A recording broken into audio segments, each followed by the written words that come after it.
Dr. Delaney probably has his own things that he wants to add to, but he is an assistant professor here at Ohio State. He'll probably tell you a bit about his group. And then he has a background in electrical engineering.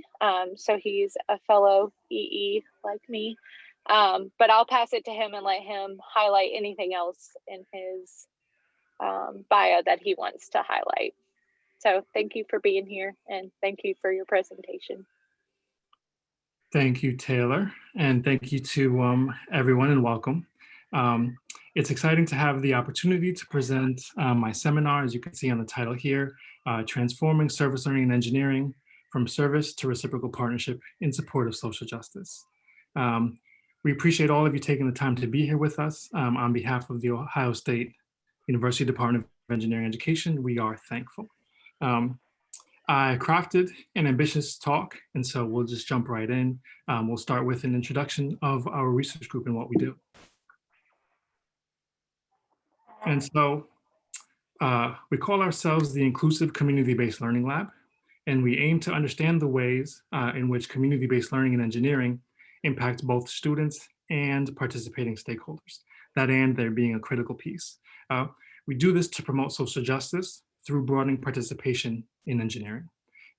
If you want to think of us quickly, just remember our tagline, and that is partnering with communities while developing engineers. Again, our group, the Inclusive Community-Based Learning Lab. And so I've been thinking about a meaningful way of presenting our ideas in this seminar. In person, I think I'm an engaging and I think a good communicator. Over Zoom, it just feels weird and I dislike this. And so I'm saddened that it can't be with all of you in person, but I think we all understand why. Nonetheless, I wanted to include something here that I've been referring to as somewhat of a vulnerability statement. And so the first idea being that in this seminar, myself and my team, we are not here and we do not pretend to have all the answers. This presentation, this discussion is in fact a search for answers and not a delivery of those answers. We value the knowledge that's developed by each individual through their lived experiences. And we recognize that everyone has something meaningful to provide to a conversation, especially one like this. Tying into that idea is the fact that we want to hear from you. And so we're hoping through along this discussion, we can have respectful discourse throughout. We recognize that as individuals, each of us are flawed, each of us have our research blind spots, yet myself and our group, we do our best to produce high quality research with relevant outcomes. I think our team has been doing great work, and in part because we do question ourselves. We are unsure about our work, we make mistakes, we get nervous, but we persist and we're happy to be here to show you what we've been up to. We want your feedback, we want respectful critiques, and we want more of you to kind of jump on board with us as we advance this mission. We want to work with you, friends and colleagues, both near and far. So thanks again for being here. All right, and so today we will cover the following. First, we'll set the stage by looking briefly at what are some common perceptions about what service learning is. If you have not yet, check the chat. There is a link. Use that Jamboard, throw in a sticky note, and we'll get to that in a few minutes to see what we're thinking service learning is and does. We will then briefly explore 3 of our research projects to see how we can dispel some of the more problematic assumptions that students, professors, and people in general often hold about service learning and engineering. We will finish by together, I'm hoping in a discussion, exploring how this research intersects with some of the most pressing issues of today. More specifically, the Black Lives Matter movement and the COVID pandemic. In general, I try not to put too much into presentations, but I think I often get excited and I overdo it. So in anticipation of this, I encourage all of you to hang out afterwards and we can have a continued discussion. To reach out for me for a meeting, I would love to discuss any ideas, collaborations, and all those things about this work moving forward. All right, so again, the link to the Jamboard is in the chat. Let's take a look and see what we've generated there so far. Am I still sharing my desktop? Everyone can see the Jamboard. Cool. All right, so Here we have, it's great to see a number of contributions so far. We're seeing that service learning is a form of experiential education. That's great. Impactful, experiential, intercultural. Um, Here's one that we commonly see. Service learning is not as rigorous as industry projects. Very interesting. Would be interesting to see if we think that's a good thing or a bad thing. Um, Service learning gives students experiences they wouldn't normally encounter. It facilitates authentic cultural engagement. There's a lot of really wonderful ideas here. And so this is a good start. I want us all to continue to use this Jamboard throughout our presentation. And so let's keep that active. As a backdrop to our conversations, we can circle back to it, and my research team will find a way to do something interesting with that. So please continue to share your thoughts there. Um, so we'll keep that going, but let's look more specifically at what the literature says people specifically think about service learning in engineering and in general through these assumptions. So in general, service learning is good. Service learning is performed by good people. That's a good one, and we hope that that's always true. Service learning provides an important or helpful service to the community. Um, Service learning is secondary to the core needs and functioning of higher education and engineering education. We may find that true, as there aren't service learning courses aren't everywhere. Every course is in a service learning course, nor perhaps should it be.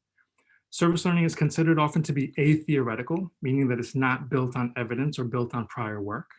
Um, we saw these next two on the Jamboard.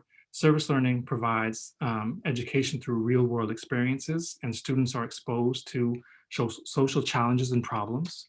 Um, Service learning provides for border crossing. That's the concept that students are placed and immersed in environments that they aren't used to, a new and an unfamiliar place, or perhaps even a whole new country where they literally cross a border. Um, Related to this is the concept that students will go through eye-opening and first-time experiences. And tying all of these together is the idea that service learning will positively impact students. So these are some of the more common assumptions about what service learning is and does. But what do we do with these, right? How do we know what service learning is really doing in engineering? What kind of engineers are being shaped by service learning? And how are the communities being impacted? Right, these assumptions tell us what we commonly believe, but we don't know what's actually happening without high quality research. And so even beyond that, it might not be obvious, but some of these assumptions are problematic. And so let's see how my research agenda can support positive advancement of what we commonly know and believe service learning to be within engineering contexts. All right, so here is the kind of the broad proposition of my research. We start with community-based learning. And so community-based learning, you can see the definition here, refers to any pedagogical tool in which the community becomes a partner in the learning. And now this CBL approach allows us to explore partnerships between university and community members and determine the ways in which students embrace, are challenged by, and grow from interactions with these non-university, non-engineering stakeholders. These stakeholders are often referred to as the communities in service learning efforts, and we'll speak about those more. Service learning and engineering, engineering CBL, community-based learning, is most often implemented through three parallel but differing pedagogies: service learning, outreach, and volunteerism. In our talk today, we're going to focus on service learning. We propose through our research that community-based learning in engineering can be oriented towards broadening participation in social justice, and that we must enact a critical approach with a focus on reciprocal partnership, power, and race within community-based learning in order for the practice of CBL to promote social change. And so that's kind of the foundation of our research and what we will be going after here. And so as engineering educators, our research and our practice must be relevant. We must be connected to what's happening in the world today and what our students need to be professionals and citizens and people in the world tomorrow. Currently, few things are more pressing than the impact that inequalities are having on our world. And so, right, this brings us to the current challenges that are really crippling a large part of our society today. The Black Lives Matter movement, the destruction of COVID-19, and of course, the intersection between the oppression of communities of color and Black communities and the higher impact that's being seen in those communities based on COVID. Furthermore, we can acknowledge how the current racial climate is impacting the Black students in our college at Ohio State University by this powerful document that was put together by the students of the National Society of Black Engineers that discusses how they are facing oppression within the college. A very powerful document. And now, in general, service learning should be able to align with these issues. Service learning should be able to provide solutions and ways in which engineering can positively impact these challenges. And so throughout our seminar, we hope that each of you reflect on how service learning can be directly linked to these challenges. I push and I challenge each of us through this talk to come up with concrete ways that our personal involvement with engineering education or whichever field you may be in can support these pressing issues, either through service learning or an area of your own focus. After the talk and on an ongoing basis, let's work together to make sure that this happens. We will circle back to this at the end of our talk. And so in our research today, I will look at 3 problematic assumptions, more specifically, and through each we will point to one project to show how the assumption can be adjusted, tweaked, or dispelled in order to make service learning more oriented towards social impact and social justice. So let's explore each of these one at a time. I'll present all 3 of them now, and then we'll go one by one. So assumption 1, students will be positively impacted through interactions with the service learning community. Assumption number 2, service learning students learn hands-on skills by delivering engineering solutions to communities in need. And assumption number 3, service learning is atheoretical and university-centric. So we'll walk through these each one by one. The first one, students will be positively impacted through interactions with service learning community. So we're working to dispel this one through our first project. And so in general, as we discussed, service learning provides students with the concept of border crossing experiences, where they are immersed in unfamiliar environments. So here you see this person here in the green color is immersed in an environment with these people who are orange. And so in general, we don't know what our engineering students in these contexts are thinking about. How are they perceiving, how are they interpreting, and how are they learning and growing from these interactions? We think that they're positive, but the literature shows that within service learning, students find themselves underprepared to engage with others in these environments.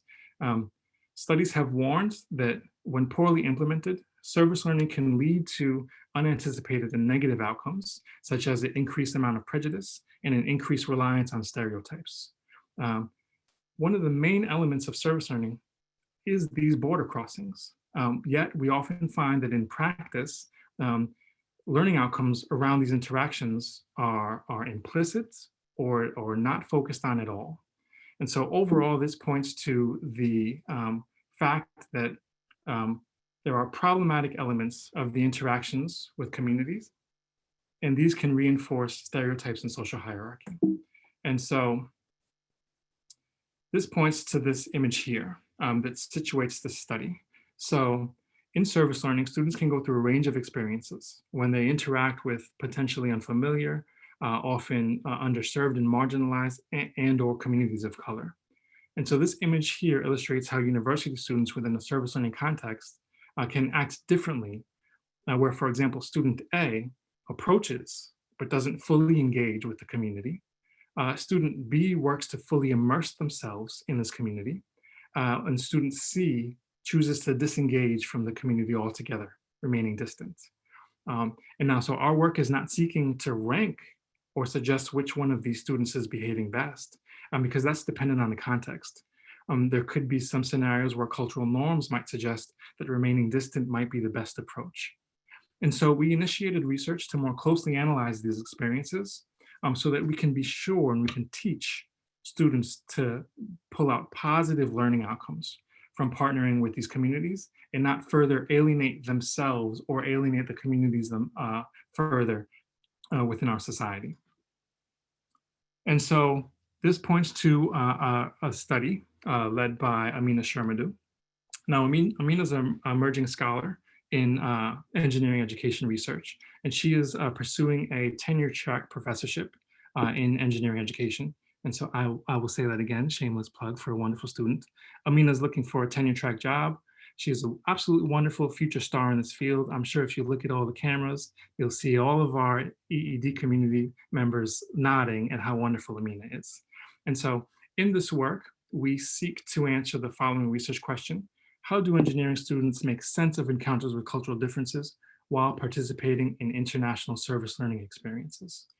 And so this research is guided by two main ideas: intergroup contact theory, which broadly suggests that when two differing groups come together, certain elements must be in place for them to separate with positive outcomes and interactions and thoughts of each other. Things like equal status, a certain amount of time for interaction, and operating under the same sets of rules and norms. We already know in service learning, those things are not generally true. The next part of our conceptual framework is this model of intercultural maturity.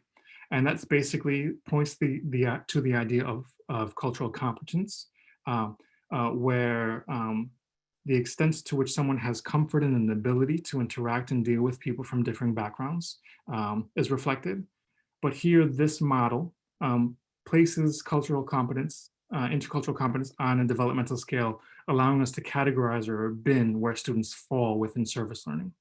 And so this research is qualitative, relying on a series of reflection prompts, both pre and post trip, and then we purposefully select interviews from the students to explore how they interact with the community when the service learning effort is complete. And so we have some initial impressions. Our analysis is still ongoing, but one of the first things that jumped out at us is that students indeed have strong preconceived notions about the community. For example, they consider that theft and crime is more probable in these international communities, that people abroad have a poor quality of life, cities are unsanitary, people are living in extreme poverty. These all kind of point to the idea that West is the idea that the West is best, that the way we do things in the United States should be replicated, and those who aren't doing things the way that we are here are doing them wrong or could be doing them better. And so this points to some of the problematic elements that students are going into the trips with. And so how do they come out? And so again, this analysis is ongoing, but we're finding that students struggle to make sense of these encounters. And so now make sense is in quotes there because we're leaning on a model of what making sense actually means, where students go through an experience, ingest it, process it, and then act forward in the future, having reflected on that experience. And so it seems that students are living these experiences, but then aren't adjusting their behaviors in accordance with what they've learned. We've also found that students face challenges in managing basically their sadness or gratitude and uncertainty. Their emotions can sometimes be overwhelming, which inhibits them from getting to deeper levels of learning outcomes. We also find that students do not really recognize the broad implications of their presence in some of these communities. For example, if visiting an indigenous community, recognizing that European ancestors caused genocide in a lot of these communities. And so students aren't recognizing what their presence means to these communities when seeing white people can really throw some of the indigenous communities off in terms of what that historically means. And students just sometimes aren't acknowledging or even leaning on their awareness of this historical background. Lastly, students of color often approach service learning with a different mindset, and it seems to be based off of more kind of similarities in identity, similarities in background, and I'll leave it at that.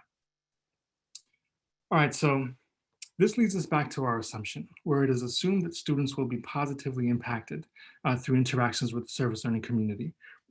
And while we would want this assumption to be true, this cannot be guaranteed.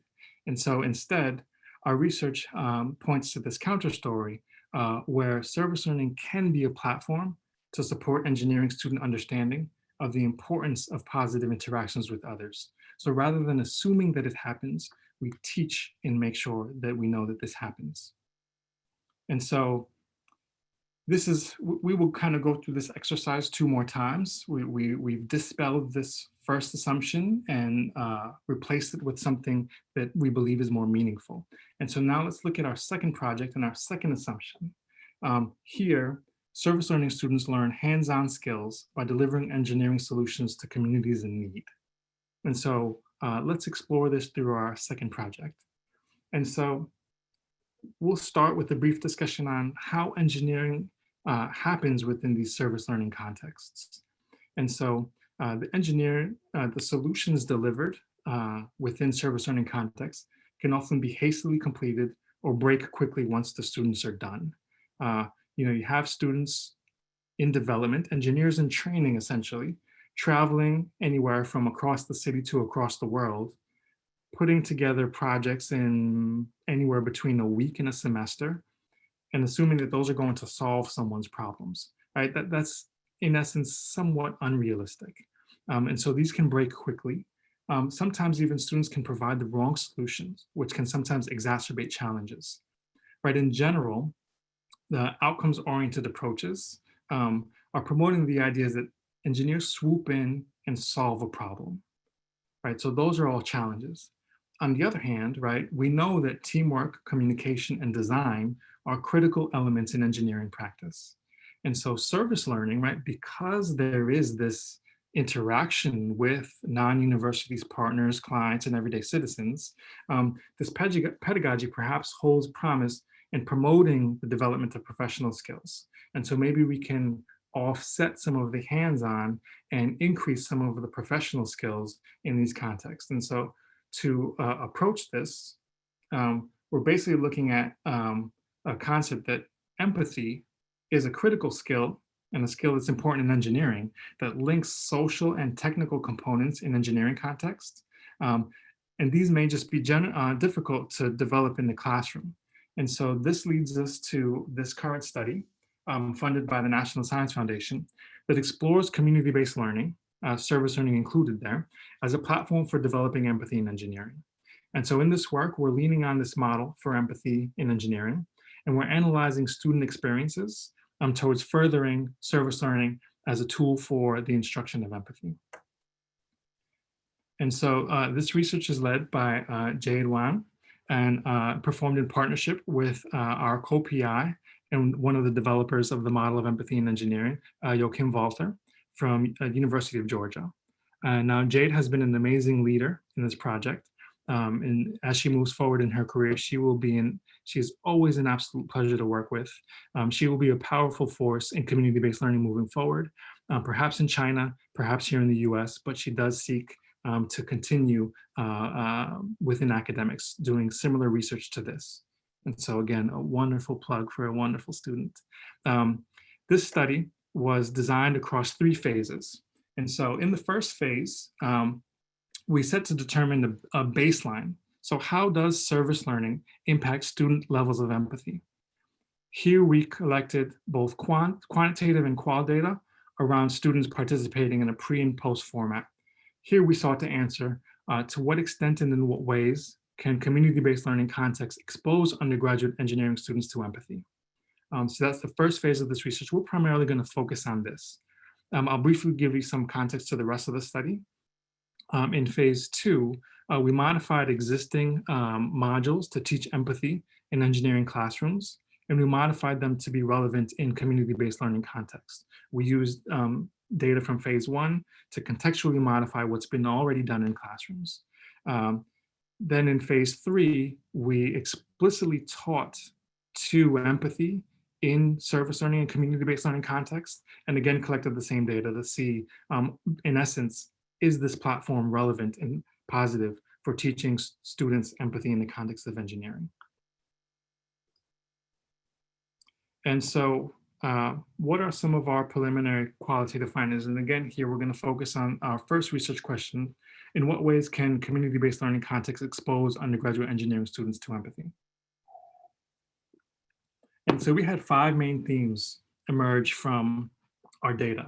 And, for sake of time, I won't go into these in a lot of detail, but we basically have an entire paper coming out shortly on this entire concept and this entire framework.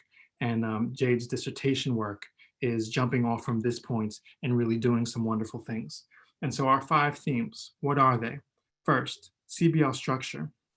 And that is the idea that a combination of the way that the actual course is developed and structured and the ways that students internalize the platform um, impacts their experience and how potentially fruitful it would be to empathy. For example, interaction with community members, whether it's single or repeated or continued immersion.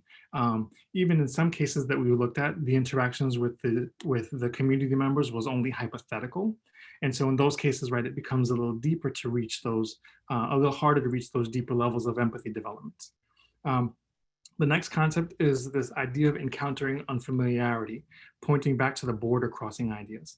So in the instances where students are encountering unfamiliarity, we've noticed that some of them choose to either address or ignore what it is that's making them uncomfortable, right? And so they can disconnect emotionally or even logically from what it is that the main essence of the service learning effort is looking at. For example, if we're supporting students with disabilities, um, you know, they're unlikely to really address, well, what's it like to be disabled? Why am I providing this engineering solution to someone who is differently abled? Students aren't confronting the main essence of the service learning directly. The next piece is the interpersonal connection. And this is basically the essence of the extent to which students can build deeper relationship with those non-university stakeholders in these contexts.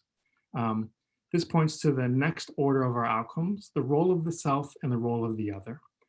Basically, students can interpret these experiences as having to do with them. I can learn, I can be better, I can become a better engineer, I'm a good person, or with respect to what it means for the other. We can help deliver a service, we can provide them with a solution, we can ease some of their pain, etc. And so if we look at these five themes together, um, interpretation of these starts to develop something of along the lines of a model. And so if we work from top down, we could establish a community-based learning structure in which encountering unfamiliarity, meaning embracing and addressing crossing that border, naming that border, and explicitly asking why that border is there, and then building connections with the individuals who are there on the other side of that border, so the community. So can we confront why the border is there and can we build a bridge across that? At that point, it's important for students to recognize that their selves, how this impacts them as individuals, and how it impacts others are both equally relevant. We find that students tend to push towards one or the other and don't often know when one or the other is more relevant. And so we're finding that if we can teach students to look at both of those in different times and spaces in service learning, it can become a positive platform for empathy development. And so I'm going to quickly point to some implications for what this work means so far. We're finding that this concept of the traveling classroom is appearing.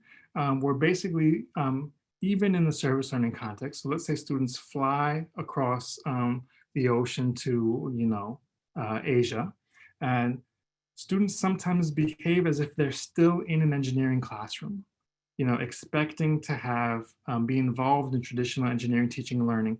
I need to get my grade. I need to finish this on time. And this is, I'm going to interact with my team members to do a good project. There's so much more that could be here. And so part of this is asking, how do we melt away the concept of a classroom from these service learning efforts?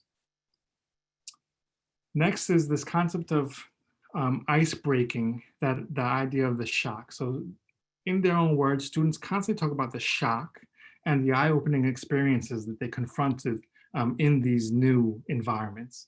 And so we can help students not be overwhelmed, and we can help them learn in more positive ways if we prepare them explicitly for what they will go through.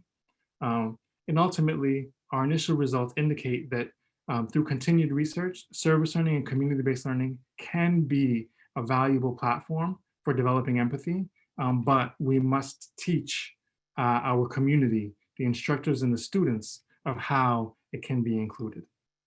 And so this brings us back to our assumption. And so rather than saying that students can learn hands-on skills by developing engineering solutions to communities in need, we can perhaps adjust this to say that service learning can support important learning outcomes through linking social and technical elements in engineering, right? And empathy being a powerful way to do that. So rather than it being about technical, how does this help me as an engineer bring my technical practice closer to what the world really needs? And so that's our counter story for this second assumption that we can all work as a community to embrace within service learning and community-based learning.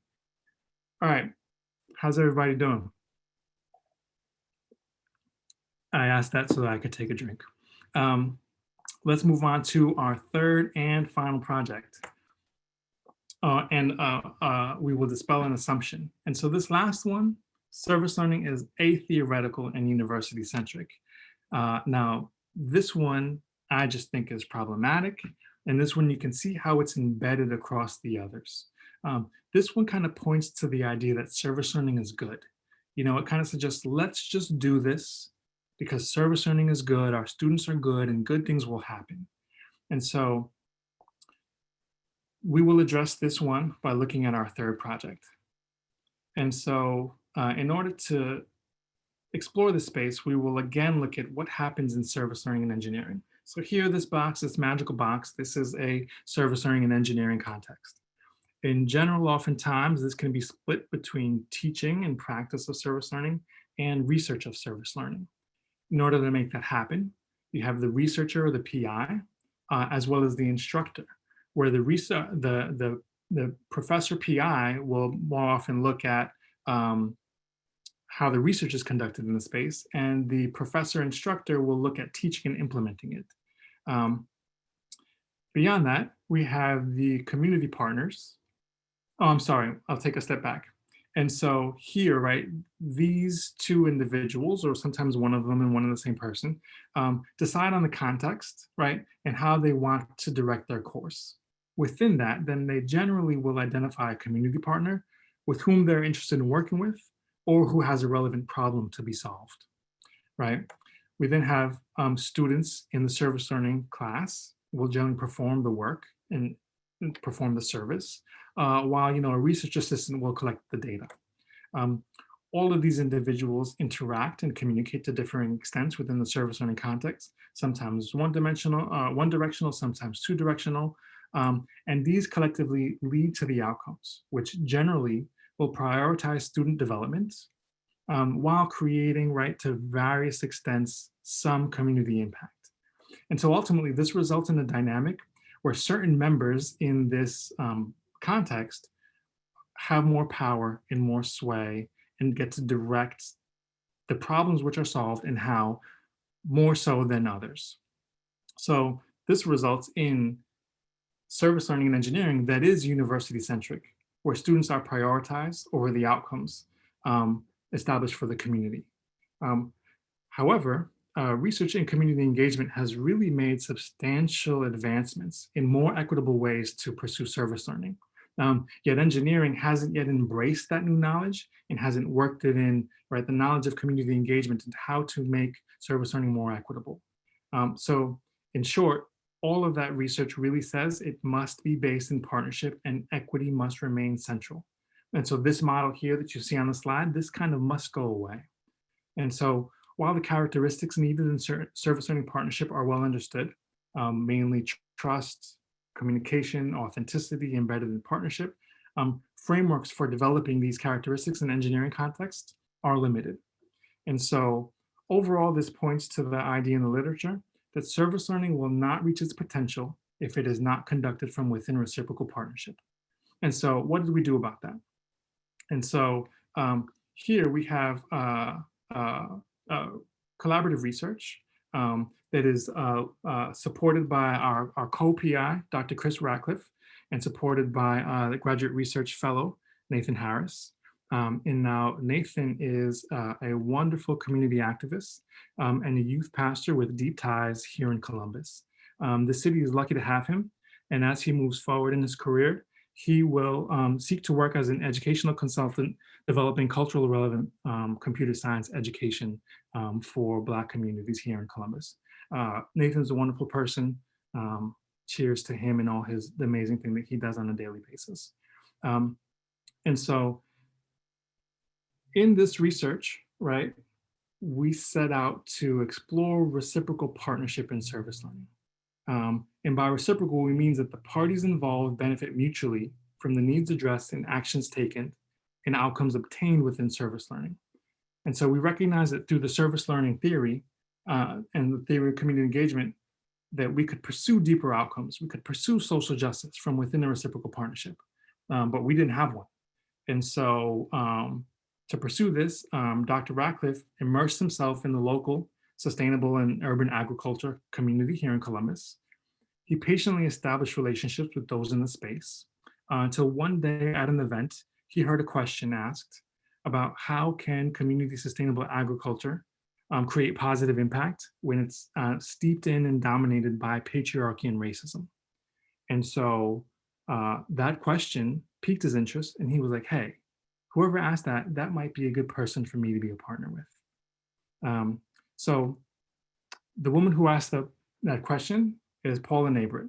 And some of you have heard more about this partnership in Chris's presentation last year. But fast forward almost 2 years from when that question was asked, and we believe that we have established what is a reciprocal partnership with Paula and her sons, Charles and Damon, and who collectively run a nonprofit garden established in memorial to her late husband and their father, Charles Madison Nabrit, and the Charles Madison Nabrit Memorial Garden. And so our partnership that's going on 2 years now is pursuing social justice outcomes for a local, predominantly Black community in Columbus in 2 ways. The first, through providing access to healthy food within a food insecure neighborhood. And 2, through creating opportunities for neighborhood youth to be exposed to STEM education. This partnership supports university outcomes by providing the context for a service learning course and serving as a platform for data collection and research for our lab group. And so how do these seemingly complex concepts come together to form a reciprocal partnership? Well, let's explore that a little deeper. And so our work is oriented towards a specific community through us collectively working to position ourselves as an extension of a Black church. And we seek to embody parts of what the Black church represents. For example, unity, faith, hope, and empowerment.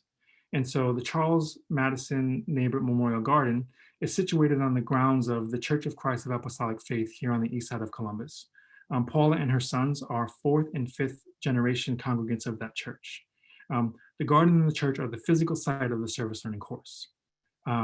Moving on to our next bubble, we pursue alleviating food insecurity by strengthening the garden in 4 ways. 1, its ability to produce food. 2, by providing increased number of volunteers. 3, by supporting some engineering solutions. And by 4, the addition of a farming robot. And so these provide the context in which undergraduate students can make contributions to the garden itself. Lastly, STEM education is pursued in several ways. One, so basically we utilize the farming robot and the garden as a space for informal arts integrated STEM education, so STEAM Ed through the garden. The service learning course has established the robot as an educational platform. We developed curricula, we developed signage, and we've helped implement a K-12 summer camp. And Nathan Harris has led the camp implementation and used that to pursue, to gain further inspiration for what he's ultimately now doing in his dissertation research. Furthermore, my research collects data from all of this collectively. And so this points to the research that we're actually doing embedded in all of this. And for sake of time, I'll go through this quickly. But basically, all of our members of our partnership initiated what is called a collaborative inquiry. where basically we get together and talk, and we systematically and iteratively explore the problems within our community of practice, so within our group. And what's the problem that we're exploring, right? How do we advance our partnership when we know that the university members have more power in general in this partnership? And so collectively, we sought to answer the research question, what factors within the community academic partnership support initiating the relationship in ways that promote an equitable distribution of power and voice? So that's our research question. And so basically, in response to that top-down model that we showed earlier, this is what we've tried to do. And so then rather than separating research, teaching, and community impact, we just tried lumping them all together. We do them all at the same time. Instead of prioritizing the university members, we said everyone is equitable and everyone is flat. So we sought to level the playing field. And so, after weekly 2-hour meetings across more than 6 months, many iterative conversations, recording, transcribing, and analyzing our discussions, we believe that we have some relevant findings that will help others in initiating reciprocal community academic partnerships. This what I'm talking about now is in review at the Michigan Journal of Community Service Learning, so we hope this paper will come out sometime soon. And so what did we find? We found 3 themes. The first is leaning on prior experiences.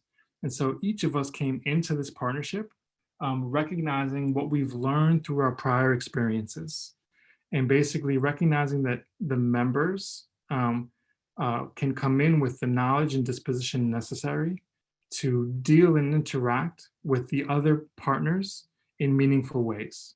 And so, for example, when Chris first started volunteering at the garden, Paula thought that he was a student. Chris didn't come in and say, hey, I'm a professor. I need the service learning class, and this is what we're going to do. He humbly worked in the garden for a while. And that links to our next theme as well, operating outside of status.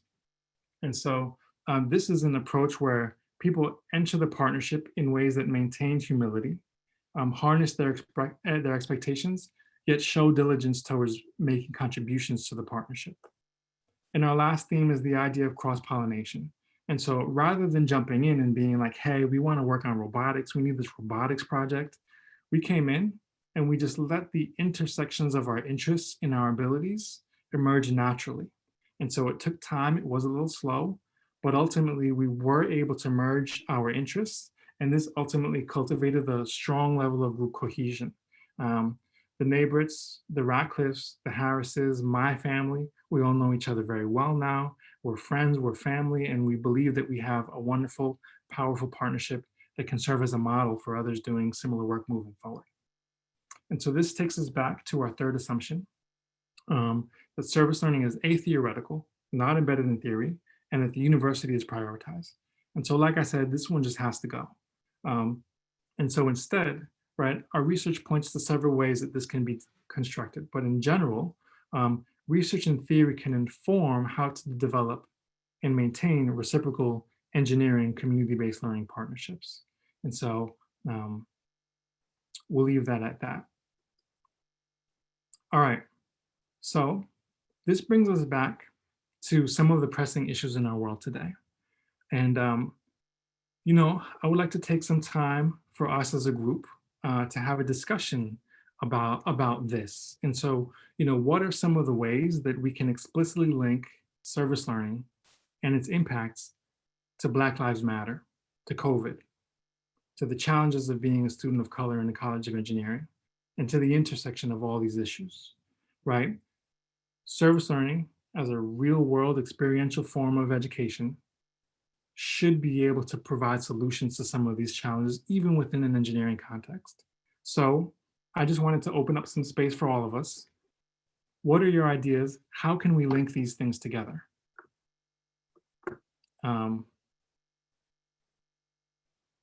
You can unmute yourself and just throw out an idea. 15 minutes left, I think.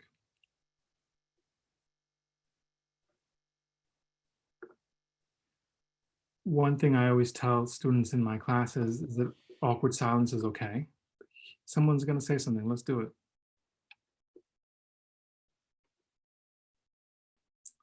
No? I feel like this is Nikki Sahatska from the University of Georgia. Hi, Hey, David. Nikki. I Hey. feel like a lot of your ideas are applicable. I mean, the breaking down of hierarchies is one. I mean, there are certainly hierarchies between faculty and students, and maybe even more strongly perceived hierarchies between minority groups and faculty members. So I feel like that theory that you're bringing around that could be applicable. Mm-hmm. Mm-hmm. Great. And so does anyone else have something else to add? So I've found, hi everyone, this is Claire Swigert, Program Director for Service Learning here at Ohio State. And I found working with faculty in the service learning realm, a lot of times while they're experts in their specific discipline, the idea of discussing these sort of parallel content topics makes them very nervous and uncomfortable. And they don't really know what to do when issues come up in discussion or there's a red flag in a reflection prompt. And so I'm curious how you see your research being disseminated and informing instructors who are really well-meaning, passionate, want to be able to do this work, but it's so far out of their comfort zone that they don't know how to do it. Yes, so that's an excellent question and actually points to something that I didn't put in this presentation. But what you're speaking about will be something that I directly pursue in the career proposal that I've submitted. And so I agree with you. I think many are well-meaning, but many don't recognize how all of us collectively are embedded within a hierarchical and a racist and oppressive society.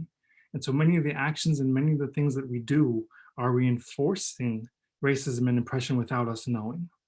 And so in my career proposal, I'm proposing kind of taking service learning educators through basically a workshop of critical reflexivity to allow them to reflect on their own identities and then deconstruct the way that their identities are impacting the way that they're implementing their service learning course and what students are learning as a result.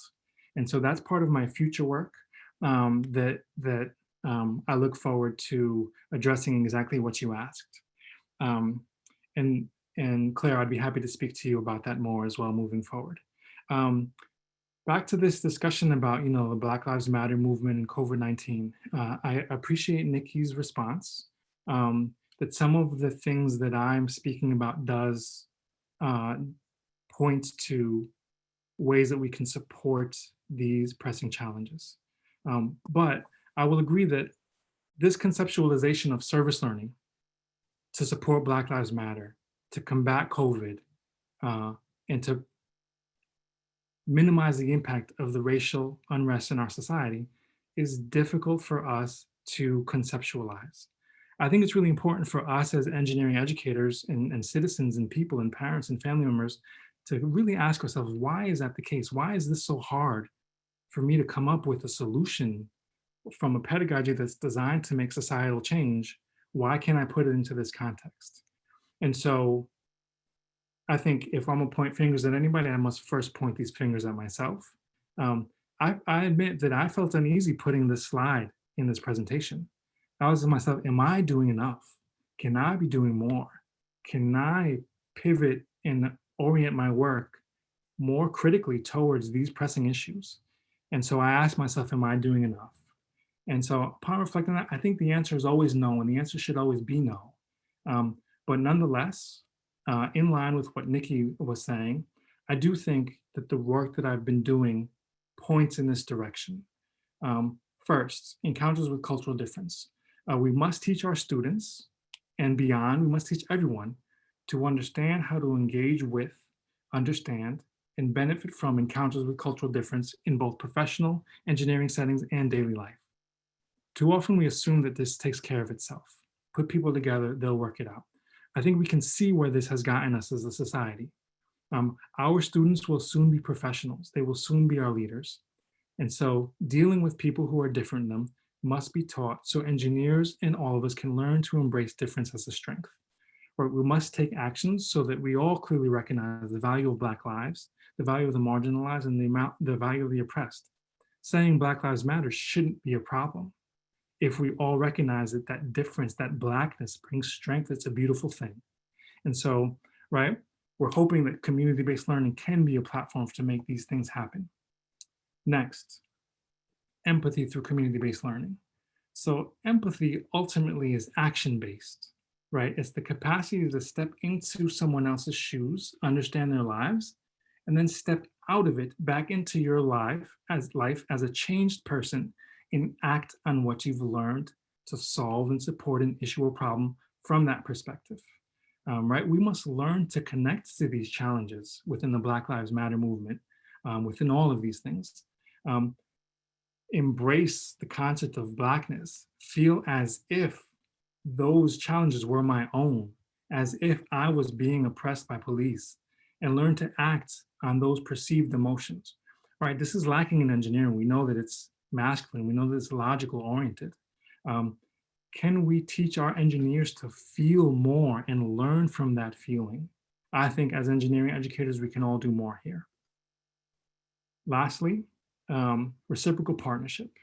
And so in general, right, communities of color are resilient, beautiful, asset-filled communities with lots of embedded knowledge and expertise, right? We must recognize that and develop our capacity as engineers to engage as partners, not assuming that we know best, not assuming that engineers can save the world, but recognizing each person has their own expertise and each person can make contributions. Right? We can teach engineers to place themselves alongside peers from all walks of life, walk with them, and work with the strengths of each individual to create solutions to problems together. And so, thank you, Nikki, I think for the comment and a little bit of a compliment. I do think that my work is doing these things, but it can do more. And so what more is there? I think there's much more to be done. I think we can establish community-based learning contexts that directly confront systemic racism, directly confront oppression, and promote equity. I think the partnership with the Garden is touching on this, but could it be even more direct? Additionally, we need to further the ability of faculty and students to conceptualize, pursue, and commit to long-term partnerships that are directed at social justice. This is a little bit of a departure, and I think this requires the melting away of the classroom, because we cannot have semester-long projects that really make meaningful change towards social justice. Lastly, is promote understanding of how engineering and injustice intersect on an everyday level. As engineers, we are not isolated from the Black Lives Matter movement. I see Ray on the camera right here, and I know many other colleagues stepped up and produced masks and did a lot of things to help be a solution to the COVID-19 scenario, right? And so I think social issues of pandemic, issue of racial unrest, engineers need to recognize that they can and should be central in these contexts to really make positive change. And so I think these are some of the ideas that I would like to point to that suggest how we can support transforming service learning and engineering to be transformational and support social justice. And so I've lost track of time, but I think I'm good. I wanted to say thank you to everyone, especially to my wonderful 3 grad students. They know that I love them and they're wonderful. And the rest of our partners. We do not do this work alone. Each of our partners really supports our ability to do this work. And so we thank each of you all from the bottom of our hearts. Here's some of our publications. The ones that are highlighted in yellow are the ones that are linked to the projects that I've spoken about. And we would be able to provide you with those papers and the ones that are not yet finished yet as well. And lastly, thank you. Here's our coordinates, our website, our Twitter, our Instagram, all that. I apologize for being long. I tend to do that. I'm available for questions after. And I'm really hoping that rather than just a seminar with a few questions, that this turns into a conversation our lab team, the Inclusive Community-Based Learning Lab, is available to continue pushing on this front and making service learning more relevant to engineering and society. So thank you.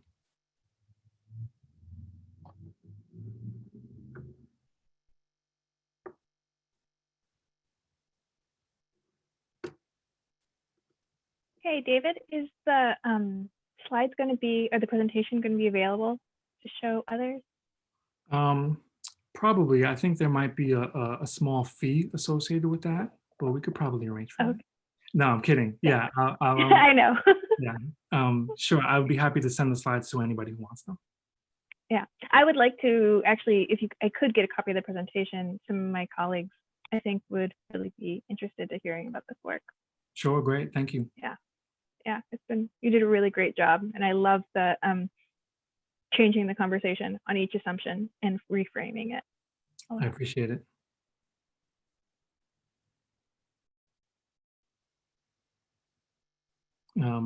Any other questions? I'm panning through the chat. I appreciate all the support. It really makes a big difference. So thank you. I'm afraid I have to take off, but I appreciate the presentation a lot, David, and Thank all you. of you, Amina, Nathan, Jade. So it seems like it's the idea of really caring about the impact is something that's often missed in service learning and just engineering learning in general. So it's a really extremely valid and crucial part of the mix, and I appreciate your work there. Thank you, Ray.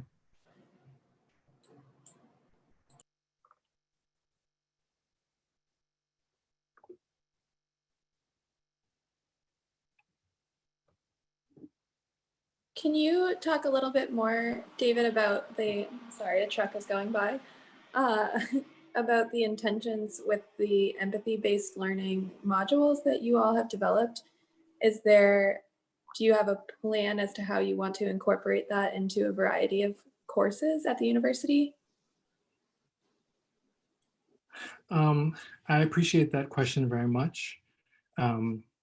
We have, I'm sorry, who asked that question? Sorry, this is Kristen Conroy. Hey, Kristen. So we have had some initial conversations with Claire, who made a comment earlier, and Ola Alkvist, who leads the Office of Student Engagement. They have supported this research. I'm sorry, I don't know if you lost me. They supported this research through a letter early on. And the concept is that we would work with the university and the university level Office of Service Learning to find an appropriate way to work with other instructors to bring this into this class. The University Institute of Teaching and Learning offers a service learning curriculum development workshop every summer. And so we're trying to find ways to explicitly promote this idea across service learning courses. Beyond that, Nikki Sohatska, Joachim Walther, and myself and some others will have a publication coming out in Advances in Engineering Education, I believe next month, that points to teaching empathy and propagating it as an innovation across engineering education. And so that will point to some of the ways that we can make this empathy broadly across engineering be more of a central element, and then our work specifically in service learning and community-based learning. I'm not sure if that answers your question. Yeah, no, that does. Thank you very much. Great. Okay, we are right at 4 o'clock. So thanks again to everyone who joined us. And if you need to head out, please feel free to do so, but we'll stay on the call and keep the conversation going for those of you who could stay. But thanks everybody, and thank you, David. Yeah, I'm here. I'm not going nowhere, so I don't have anywhere to go.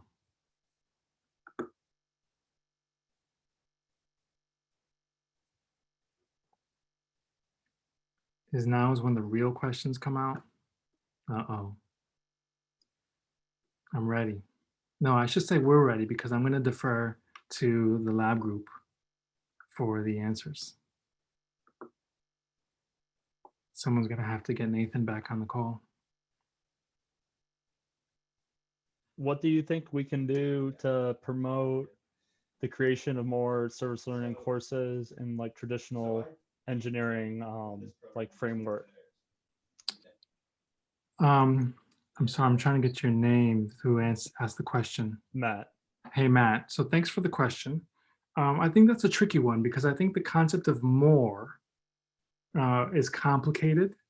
And I think we want it to be the right. So anyone who's starting new service learning or new service learning course, we want them to start the right kind of service learning. And so I'm not sure if thinking that this is necessarily for everyone, but really, how do we appeal to people who want to pursue more, people who want to really orient their efforts towards social justice and community impact? So that's the first part.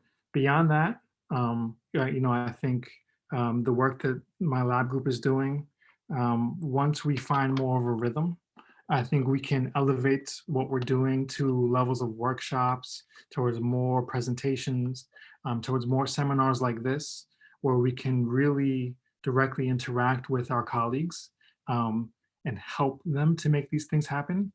And again, it's not that we know how, but it's just that we've been thinking about it for some time. And so I think it's a lot of personal relationships mixed with grunt work to really inspire people to push themselves and learn how to do this in the right way. Does that make sense? Yeah, thank you. Cool. Jade, Amina, anything to add?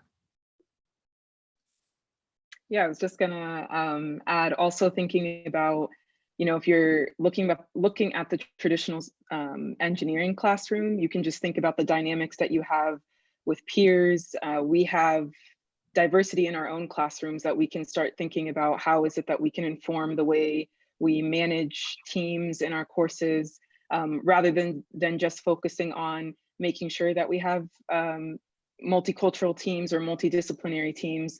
What can we do as like a next step to make sure that what's actually happening throughout the team conversations and the teamwork throughout the year is also in fact impactful on how people deal with encountering with those differences in their group. How do they leverage the concepts like empathy and partnership when they're working with their group? And so those are some of the ways that you can think outside of the service learning context, what to kind of focus on in the traditional classroom. Yeah, and I think from like an empathy perspective, it is a concept that really links the self to the other. So part of the research that I was concluded, the main takeaway is, but before you go on to a site and do service learning, knowing yourself, checking your privilege and identity is the most important starting point in service learning contexts.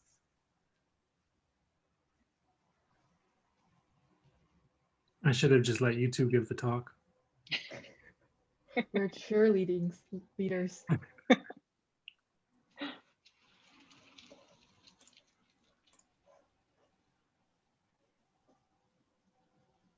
Any other questions or thoughts or ideas?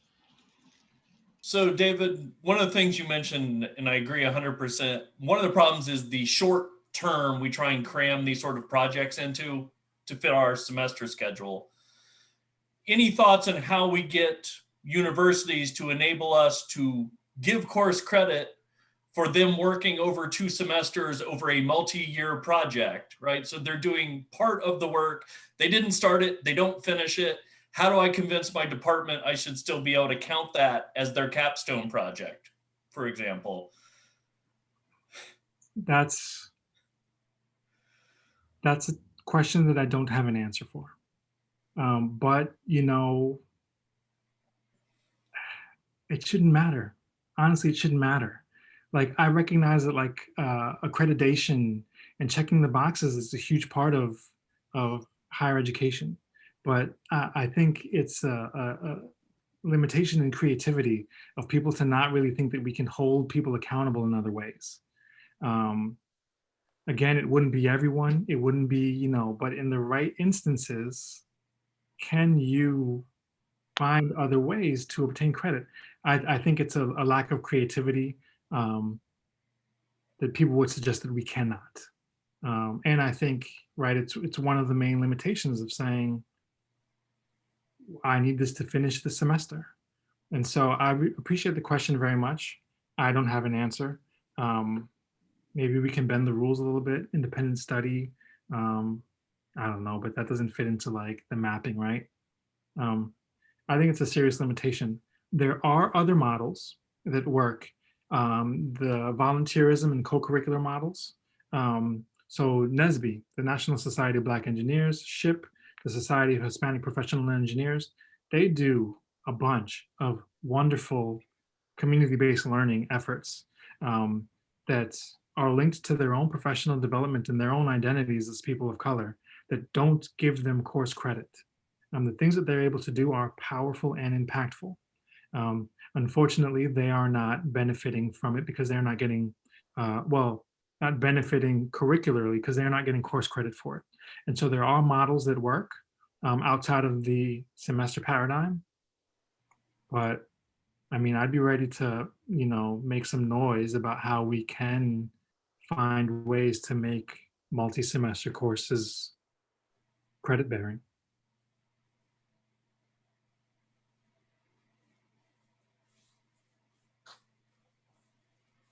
David, I have a question. This is Carolyn Summerick.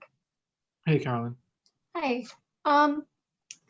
So making those contacts with organizations. So you were talking about a church, or it could be, you know, a business. I'm wondering about how can we kind of how do we extend these opportunities for this mutual benefit to organizations in the community, whatever they might be, and the university, the students. You know, for example, I teach a class that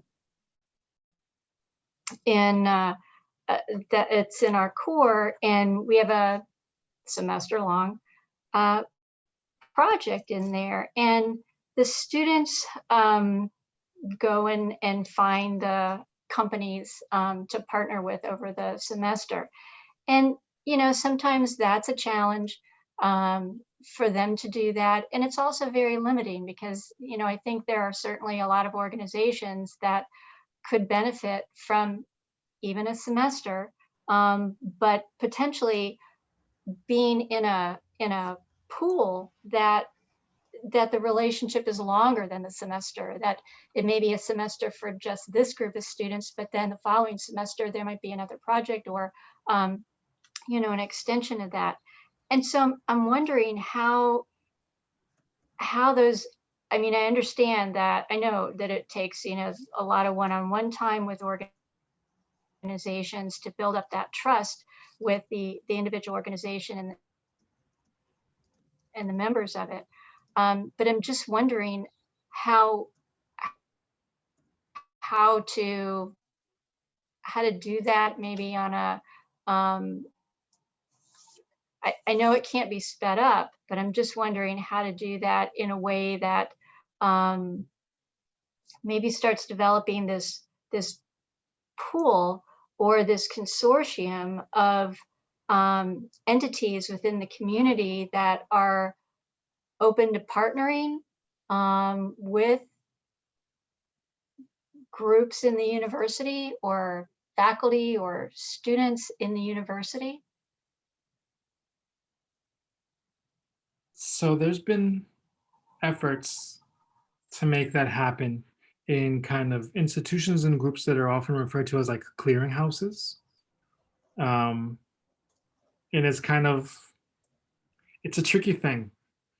And I think this is another excellent question that I don't think has an easy answer. Basically, it's how do you mass produce authentic relationships? or even how do you quickly align a need and an asset in two different people, or two different groups. And I think that becomes really complex, because just because one person has a need and another person has an asset doesn't mean that those two individuals will work in a meaningful way.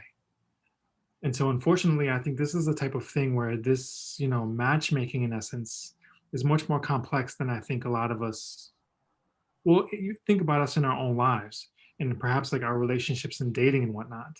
There are a lot of people who on paper would be like, oh, that'd be a great person for you. But then they're just not, you're not compatible. And so I would, similarly to the question asked by Brian, right, this is a thing that it seems like we could have a solution here. But what I've learned on the flip side is that having a relationship emerge naturally, building on that relationship and then investing in it, and right, the slow growth approach can work. The other stuff can work as well. But I don't have, I think it's a very good point. I don't know that I have an answer for that. Any ideas, Amina, Jade? I think a similar question to that, Caroline. This question is, how do we establish some of kind of evaluation or supervision on those partnerships developed? Is there a way that we kind of know that a standard to develop those partnerships? Yeah, I think that's a really good question for us to think about. Yeah, there are offices, right? Again, the clearinghouse model works. I think Northeastern has one. I think one of the people was on the call here. But I think anytime a pairing is done hastily, it can be hit or miss. And so then maybe the solution would be to have a quick out. If you pair people together and it's a miss, place them somewhere else relatively quickly. Maybe that would, in a numbers game, make relationships in the long term perhaps work out in this context. Dave. Hey, Dave. When did you start this work, Dave? I started this work at the University of São Paulo in Brazil. Oh, really? Dr. Cardoso here is my mentor during my postdoc at my time at the University of São Paulo in Brazil. And so Cardoso, truthfully, all of this work and all of these ideas really emerged from the work that we did together. And it's just, I think it's an extension of that work. I think the distinction is that at the time that I was working with you, I was really just kind of dipping my feet into the field of engineering education. And so I think now, 6 or 7 years later, and working with wonderful colleagues like Emily Dringenberg and wonderful students, I now have a better fluency of what the field is and how educational research methods can be used to produce high quality outcomes. And so this work is just a continued evolution of the work that we started together in São Paulo. And how difficult is to reproduce it in a country like Brazil? Do you have an idea? So, I think this matches Caroline's question about pairing people together. One of the things that our team is working on, I can share with you the paper, but our partnership with the Church of Christ of Apostolic Faith, where churches have space. You can put a garden in a church. A church has a congregation. Specific churches serve specific demographics. I think the model that we have with the church, with the garden, is transferable. And so I do think that we could craft that as something that could be replicated. There are other people in the field. Mary Beth Lima, she has a program that installs playgrounds. That's been shown to be transferable. And a playground doesn't seem like it would be oriented towards social justice, but they are, in fact. They correlate to inequities. And so, yeah, in time, Cardoso, I would love to, continue to work with USP and find ways that we can try and do, replicable parts of research in Brazil. Thank you. Thank you, David. Congratulations. And your English sounds great, Cardoso. When I was with him, he was really dove into English, and so it's gotten much better. You know, my English is very, very poor. No, sounds great.